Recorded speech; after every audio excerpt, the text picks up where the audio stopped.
Welcome, in front of me I have Samsung Galaxy A52 and today I will show you how you can get the Keys Cafe keyboard theme of the Samsung. So at the first you have to go for your browser. For example, let's open the Google Chrome, tap on the search pool and type Keys Cafe APK. You can also take this one, Android 11 APK, and we have to get this version 1.18 for Android 11 Plus. Then we have to scroll down and tap on the download APK.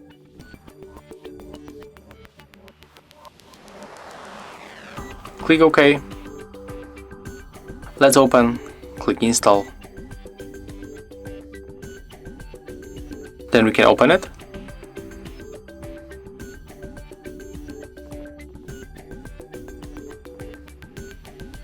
And tap on the switcher to style our own keyboard, then enter for it. And as you can see, you got the really recommendation, but I'll take you to the effects. It's very funny and very cool. So let's take maybe this one, and here we can customize it like you want. Let's take it this three options, and when you open the messages, just take a look right here. Our keyboard theme has changed and I think that it looks really cool. So if you find this video helpful, remember to leave a like, comment and subscribe to our channel.